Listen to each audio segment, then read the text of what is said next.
friend Michael says I'm really boring at commentary, but you're gonna have to endure this one, Mike. My GoPro decided not to take any of the recording that I gave while I was flying, so be it. So this video is a flight from Morningstar to Worcester for a fly-in. They generally organise these things once a year.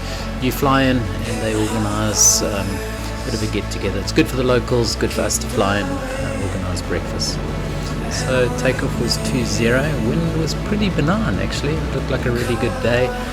Left-hand turnout and then routed towards the Bainscliff direction. Now, as I was going along, you could see the level of clouds, and it was just not going to be high enough for me to go the preferred routing, which is the direct routing. So it goes from Morningstar just above Pole. You can route through the Bainscliff Pass. You climb up to about 5,000 feet. And then you just dip over the other side and then you're into the Worcester Valley.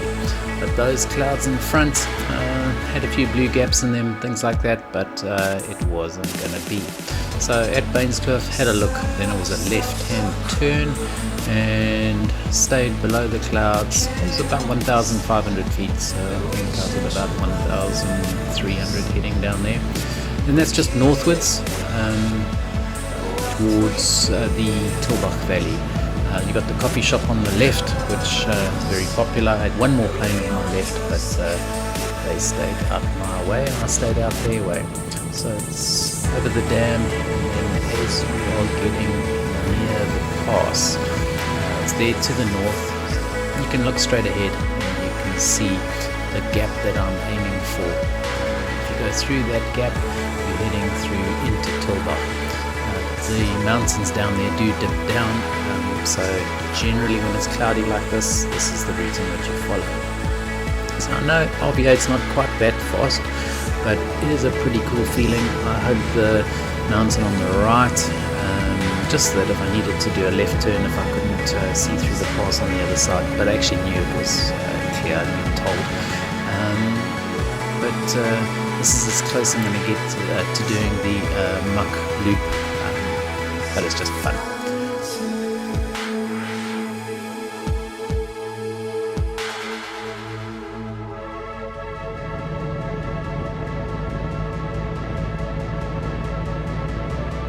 So heading through the valley, then it's a right-hand turn coming out, and now I'm on the northern position and going down the Wolseley Valley.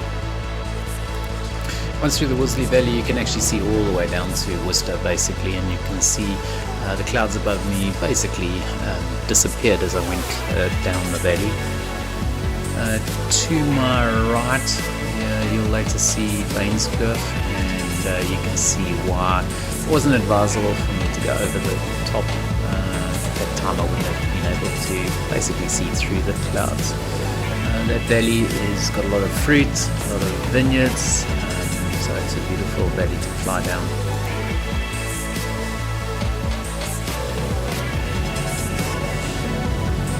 Coming up to Worcester, it's not manned, but it is predominantly a glider airfield, and there was somebody on the ground on a handheld radio, and they do ask you to join over the dam, which is actually the standard joining procedure for powered aircraft, because the gliders are taking off generally from Worcester Airfield, although that would be later in the day.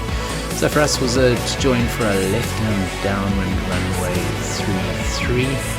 There was nobody else in the circuit when I got there, so it was pretty easy and congested. One thing I didn't quite expect was the wind gusting about 30 knots. You'll see a bit of smoke up ahead, which clearly showed the wind coming towards me down the runway, so that was not a problem. They do have a spot landing competition as you land. Now, I'm convinced I did pretty damn well, but to be honest, I ignore the spot landing on purpose because it's generally going to mess up my landing, and I'd rather look after the aeroplane than drinking a bottle of wine. The ground marshals were all there, very well organised, so as we taxi in, we were well positioned, parked with the clubhouse straight ahead, and there was even the Durbanville school choir, orchestra, who were playing when we were there. So fairly stiff wind, but the breakfast is definitely worth it. It is egg and bacon breakfast bun and as much coffee as you wanted to drink.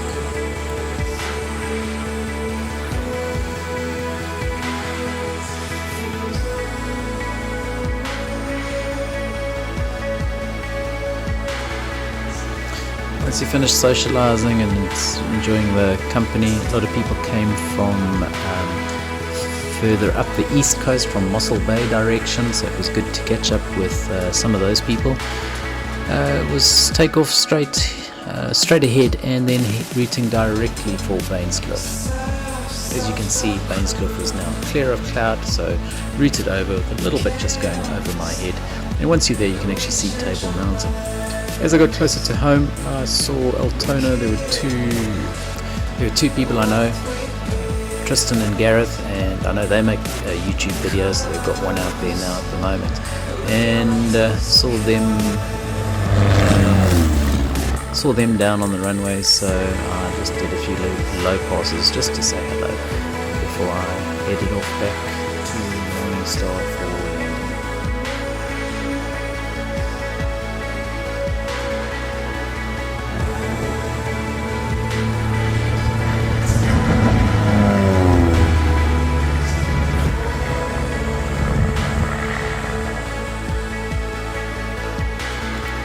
Landing wasn't that simple for me because there was quite a crosswind, and so it took me a while to work out whether I wanted to land on 02 or 20. I actually did a go around on 20 as I floated down the runway. It's always better just to take off and we'll do it again.